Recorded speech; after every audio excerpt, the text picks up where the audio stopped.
The battles are over. God's promises have been fulfilled. It hasn't been easy, and there's a lot of bumps along the way, but they finally have reached and have taken the promised land. They are finally home. And yet, even in this fulfillment of God's faithfulness, yet even in this time in which they can see God's promises come true, they waver. And yet one man stands up. He's been leading them this whole time. He's been guiding them and directing them on what they're supposed to do. And he's corrected them at times, and he has led them well. But his time is almost over. And so it comes time for him to talk to his people and to kind of put out a challenge to them.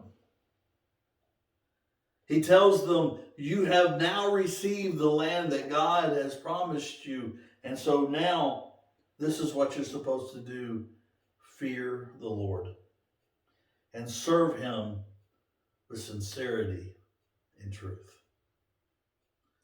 You see, what God told them throughout this book of Joshua was that if you just show up, I'll win the battle. If you just arrive, I'll fight for you.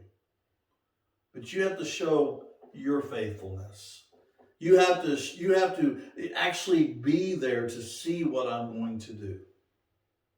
And yet time and time and time again, God showed his faithfulness and won battle after battle after battle, whether it be Jericho or Ai or the 8 kings. No matter what it was, God always showed his faithfulness. And yet they were still wavering. They were still turning their back on him. They were still not obeying what God had told them to do. And so Joshua is pleading with them. He says, do you know who our God is and what he has done for us? You need to serve him with sincerity and truth. You need to fear him, for he is God.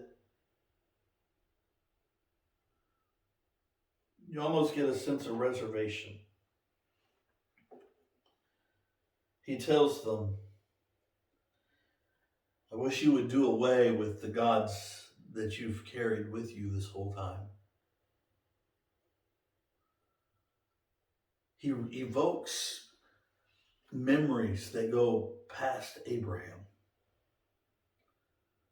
He says, do away with the gods of those Chaldeans, those beyond the Euphrates River.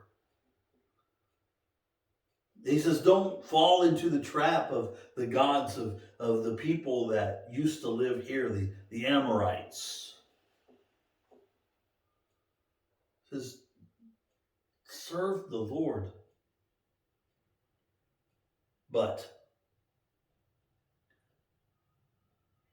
he says, but if you,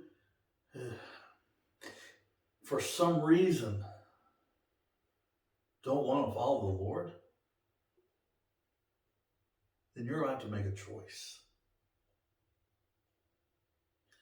Choose you this day whom you will serve, whether it be the gods of your forefathers beyond the Euphrates, or the God of the Amorites, whose land you now possess.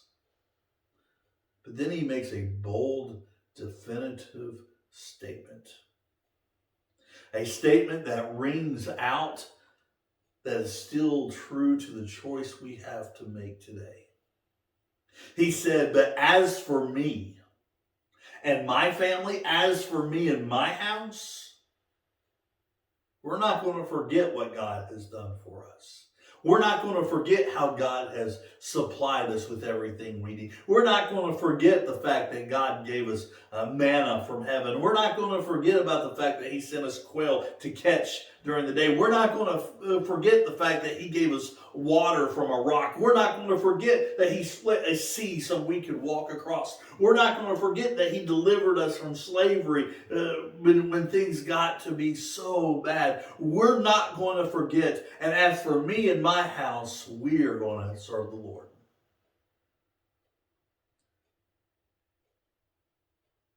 You see, we all have a decision to make. We all have a choice. Who are you going to serve? Who are you going to serve? Are you going to serve the things that you indulged in and the things that you longed for in your past, or maybe the things that you're caught up in right now? Don't forget what God has done. Don't forget the love that he has shown. Don't forget the cross that he bore for you. Choose you this day who you will serve.